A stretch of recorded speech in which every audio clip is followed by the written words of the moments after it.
6 ते 8 महिन्यानंतर मोदी पंतप्रधान राहणार नाहीत असं एक मोठं वक्तव्य राहुल गांधींनी केलंय। पीएम मोदी राजकीय दृष्ट्या संपलेत असंही सूचक विधान राहुल गांधींचं आहे। सूत्रांची सगळी माहिती आहे। सध्या राजकीय दृष्ट्या मोदी गुडघ्यावर आल्याचंही राहुल गांधींनी बोलून दाखवलंय।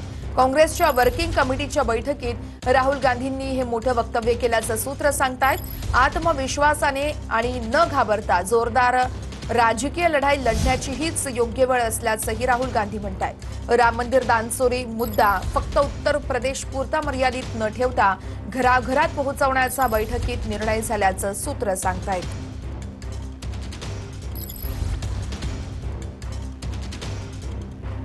बघूयात पुढची बातमी। एकनाथ खडसे यांच्या 75व्या वाढदिवसाला फडणवीस शरद पवार उपस्थित राहणार आहेत। एकनाथ खडसेंच्या 75व्या वाढदिवसाच्या कार्यक्रम पत्रिका आता समोर आलेली आहे। खडसेंच्या अमृत महोत्सव कार्यक्रम पत्रिकेत गिरीश महाजन यांचं नाव आहे। गिरीश महाजन आणि खडसेंना राजकीय विरोधक म्हणून ओळखलं जातं।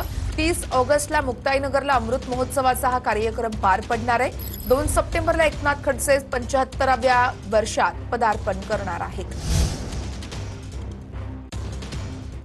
वळूयात पुढच्या बातमीकडे। सुरुवातीचे 10-20 दिवस अंतरवाली सराटीमध्येच उपोषण करणार असल्याचं जरांगेंनी सांगितलंय।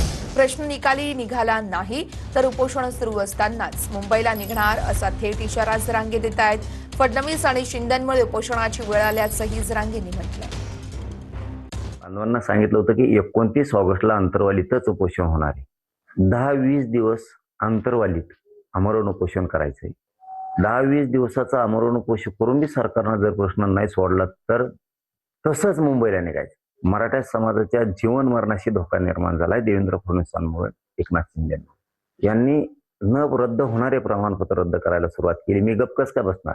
ते शिरसाटे, बावनकुळे यांना हाताखाली धरलंय आणि मराठ्यांचे प्रमाणपत्र रद्द करायचे, मराठ्यांना आरक्षण द्यायचं नाही हे षडयंत्र असलं। मराठी कधीही यशस्वी होऊ देणार नाही त्याला, कधीच।